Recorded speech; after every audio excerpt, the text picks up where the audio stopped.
Hello there, and welcome to Eldrana's Beginners Tutorials number 12. Today is a very exciting day for Eldrana because something very important is about to happen, something we've been looking forward to for quite some time. But before we get to that, we had to go through a lot of hard work, and I just call that the grind. So let me tell you what the grind looks like. When you first come into your base every day, you just need to do some housekeeping things. So the first thing that you need to do is you need to harvest. You need to harvest your watchtower.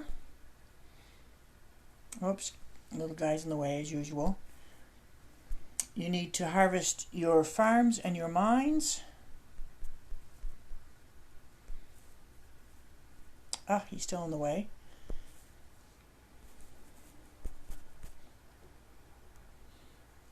You need to check to see if any of your recruits have turned into heroes during the night when you've set them to work. You need to build your base. Make sure that the builder over the night has upgraded the things that you've set it to work at. And just a reminder, we made a bit of a change this time, but ordinarily the first thing you do with your stronghold, once you have a new level of stronghold, is you would go in to your watchtower and upgrade it. And then after that, you would upgrade your storages to 8. And then you would upgrade your farms and your mines.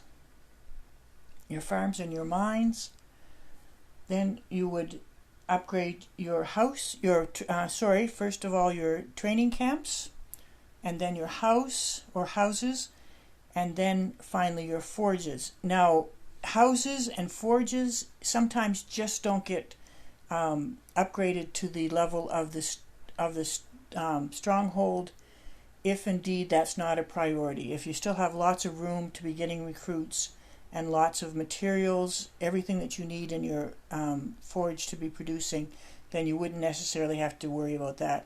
But last time, we decided that instead of upgrading everything to level 7, that we would rush forward and go to 8, because this part of my base was promised in level 8, and I mistakenly thought that might finally get me a troop training camp, and it didn't.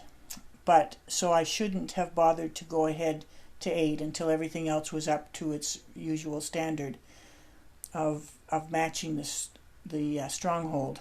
But it did give me another farm and another mine, which I then just moved so that they were sitting with the others. There's the farm that I'm just upgrading now, and the other mine is right here, and I'm upgrading it as we go along. Matter of fact, those would be the two things that I would upgrade next.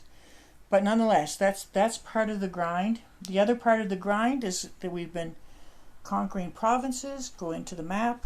We've been conquering provinces. We're as far now as province 9.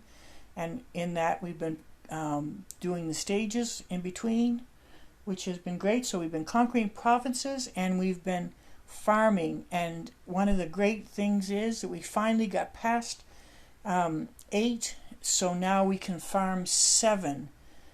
And 7 is the stage, 8-7 is the stage where it has the most resources, the most recruits, the most material for your crafting forges, the most of the things that you need and eventually will need for ascending heroes and making battle items. This is the most plentiful farming site, and you will use it for a very, very long time as a place that you go to farm.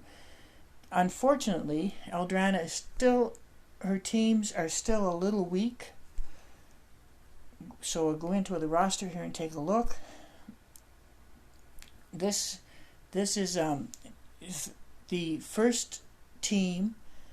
I'll just open that up for you. The first team is my training team. These are the high-level heroes that I want to upgrade as materials become available. But I want to just very quickly remind you of what our training strategy is. Our training strategy is to have our very first goal, which was to have 30 heroes to prepare us for war. So we haven't been paying very much attention to these high-level players unless we have extras. So let me just explain that a little bit more. So this is the training team. So I put them first so that when I have extras, I know which ones I'm concentrating on. But this is my best team, my best rainbow team that I've been doing, conquering provinces and trying to farm 8/7. And it's just not that strong yet. So I can't auto farm it, so I've been having to do the wars myself. But while I'm talking about this, talking about our first goal in the game, I just want to stop and look at that, because our intent, I'm just going to X out of here so we look at the whole of it. How we have been doing this is that instead of paying attention to these high-level players, which just by the fact that they are 3 stars and 4 stars, they already have a lot of power. But we have to have a roster that's deep, because you can't just take one very powerful team into the war. You have to have 6 teams of 5 players each. So you have to have 30. So rather than take one very strong team in, that the only thing that you've been upgrading has been this first team, then you'd have a lot of 1 level 1 stars and 2 stars, and that won't do any good at all in battle. So you want a deep roster of 30.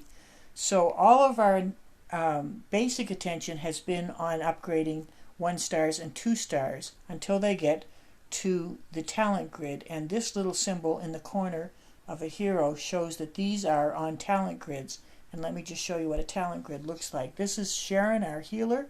The only healer I guess we have one other yellow healer, but very important. And she is on the talent grid. She can no longer be upgraded, and she's ascended as far as she can be.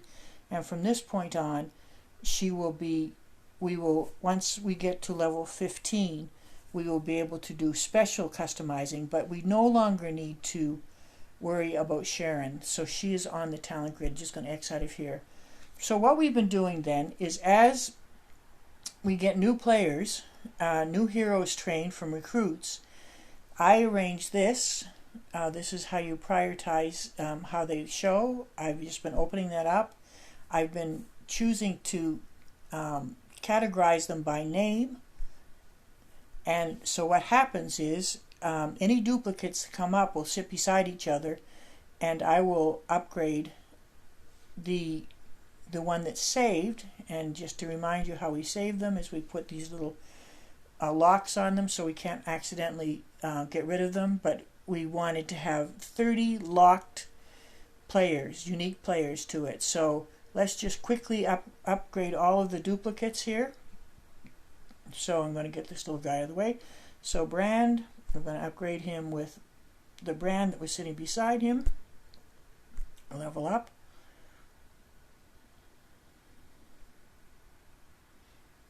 Okay. And now we're going to go out of there, and we're going to go down to the next duplicate, which we see was Derek. So we go to the original Derek, and we know this is the original one because he's the highest of the levels, so we've been working on him. So we'll go in here, and we see that he was a locked hero, and we're going to level him up with the other 2 Dereks with a 50% chance that his special skill will improve.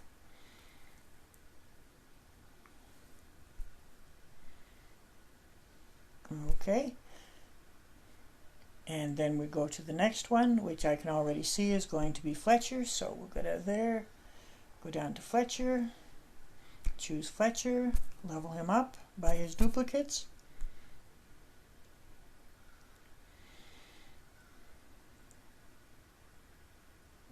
Okay, get out of here, go down to the next duplicates.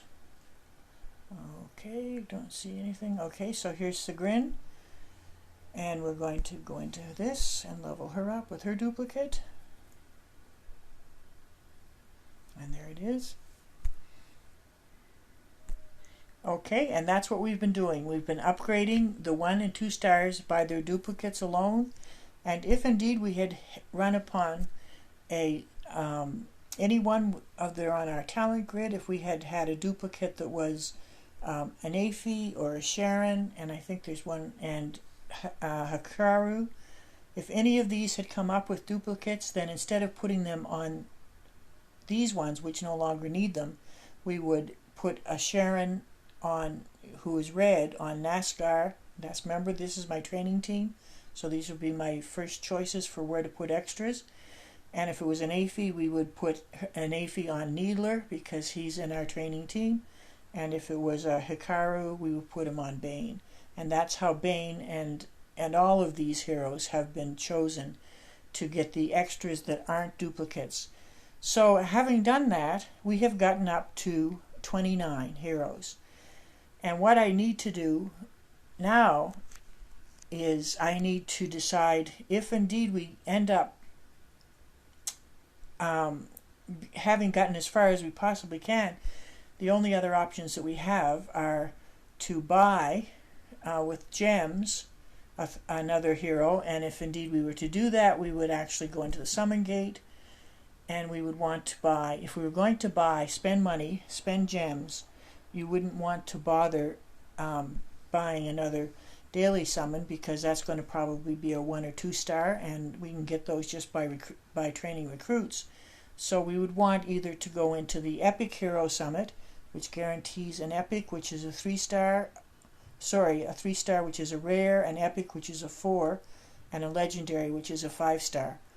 Or if we can look at our teams and we know that we're weak on our green, then we would in this case get an elemental summon which is featuring greens for this moment for the next 17 hours, and then it may be red or purple or yellow, but we would decide if this particular featured element summon would give us a good once again a rare 3 star, Epic 4 star, or Legendary 5 star, guaranteed in these two, and it's guaranteed in this as well. And this is summons that would bring up also 3 star, 4 star, 5 star.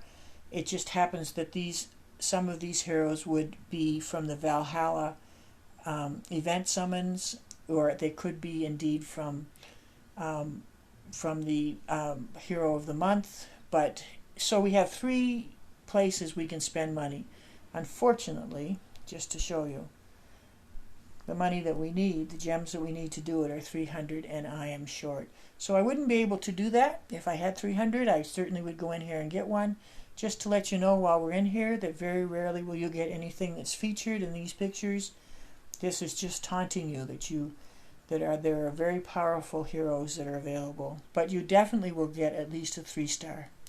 So that would be one way of doing it. The other way of doing it, to get to our 30 heroes, is that when we know that we're close to going to war for the very first time, we would save one of the other duplicates that come up. So let's say that we were training recruits and we got another Zudak. So instead of training him to a duplicate, I would keep him in my roster, and that would fill the 30th spot of my roster. So what was the very special event that was happening today? This was the very special event that was happening today. Eldrana is about to turn 12. She's 98% towards 12.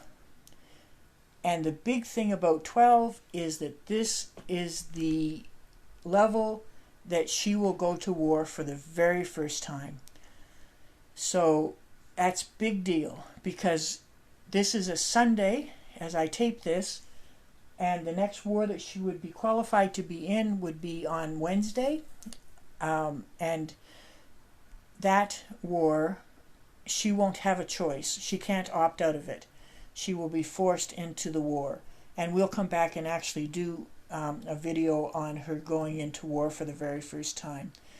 So being 98% full, there's a couple of things that you need to know before we actually go in and make her there.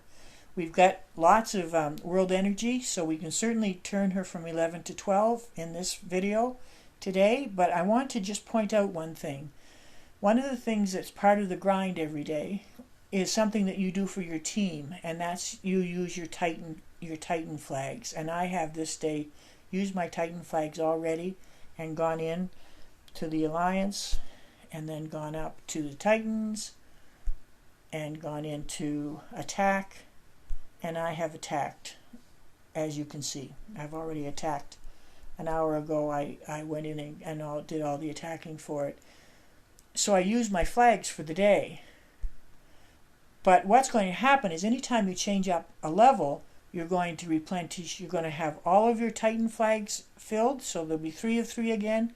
There will be, if I had used my raid flags, I would have 6 more raid flags ready for me, and this is going to be suddenly go up to, and I don't think it'll be 20, I think I actually get more capacity for flags in 12, so this will be filled as well, my world energy. So once I have started this process, I will have a whole bunch of work that I can do just with flags and just with Titans and with raids and with conquering provinces and farming those conquered.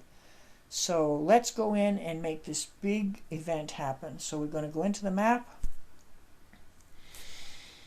I'm hesitant to go into my province 9 and do it just because I'm not entirely sure that I won't fail, and I hate to fail in front of you. So let's do something that also I could fail at, but something that would reap a good benefit is let's go into province 8 and let's go to stage 7.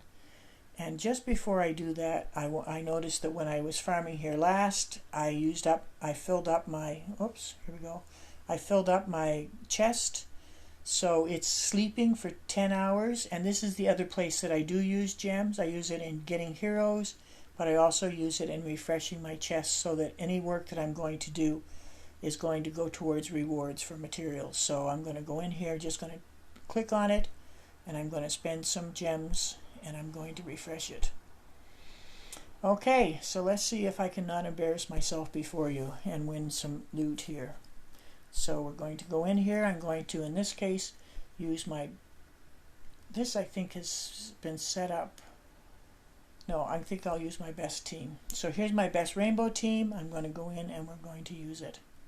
Let me just go back and look. I think that actually is a team that's constituted for fighting. No, never mind. Sorry. Bees in the head today. Okay, so let's go in and let's fight. And make sure I've got the battle items I want here.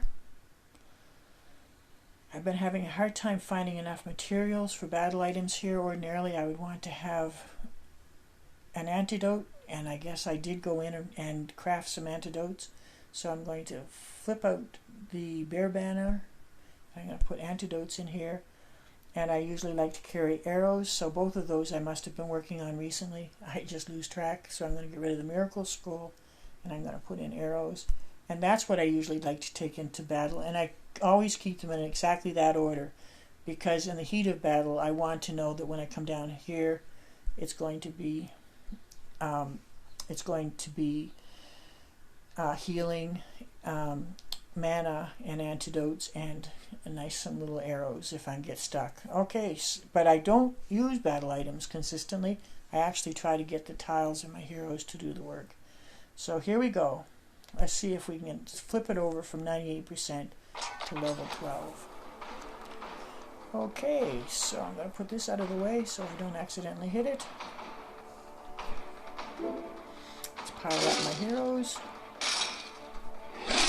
Always watching to make sure that I make with my healer being a red, I always take advantage of any reds that I can fire off, because very quickly here, for example, we already have Needler in trouble, and there's Needler is gone. So it's going to be a difficult battle with one of my heroes already. And here would be a wonderful thing for Needler, but he's already gone. Okay, so Silphus is going to give us a level up. Do a little bit of ghosting here. because I love my Boral because he causes it countermand. Anybody who hits it gets part of their attack come back at them. Okay, and let's make sure we got this. I'll give you a red. Okay, let's see what we can do here with soap because he's ready. And just, okay, everybody's ready. So these two will power up. Definitely do some healing because I think I'll also top up her healing because there's not some obvious reds coming. Okay, so we're going to try to find something, then get rid of him. Let's see if there's a take out. Okay, there we go.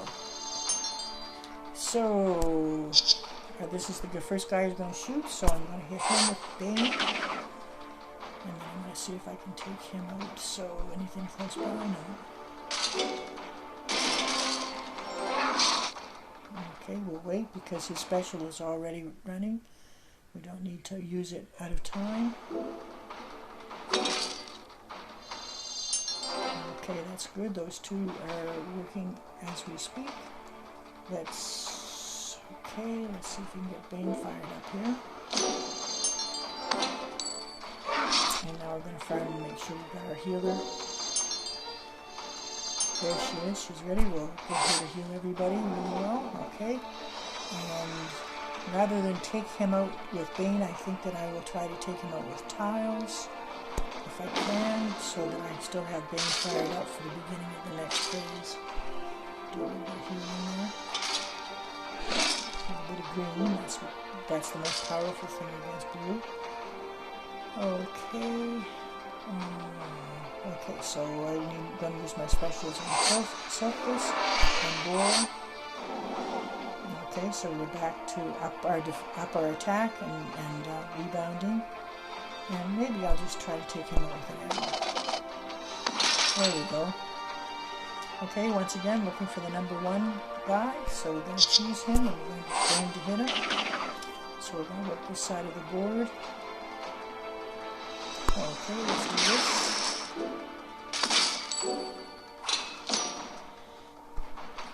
Keep on farming this side of the board so that we can do some ghosting once these other guys are gone. Green's always strongest against blue. Okay. I healer. I should get Bane. Silthkus just came off, so we'll fire him up again. Look for any blues, then I might be able to fire up Boral. There we go, so they're both fired up again, which is a good place for them to be. Do a healing. Get some more healing before we take on this other person. Pour. Okay, let's see if we can take him out with tiles. Okay, so we're going to take it. We don't have a number. Oops. I think I just. Okay, so we're going to hit him with Bane because he's a number 2. He will go off in 2 stars. Let's see if we can get him. Let's go power him up because it's a green, but it might. That's working for me. Heal.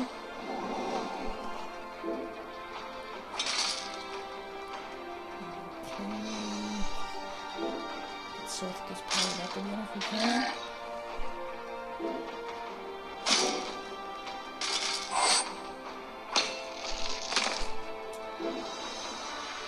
Boral is probably my strongest defensive hero, so oh man, we need some healing going on here.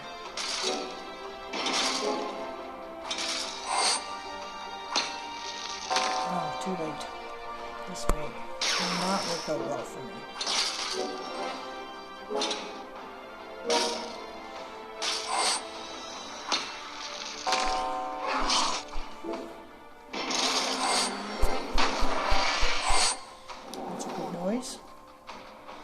I may just get this by the skin of our teeth.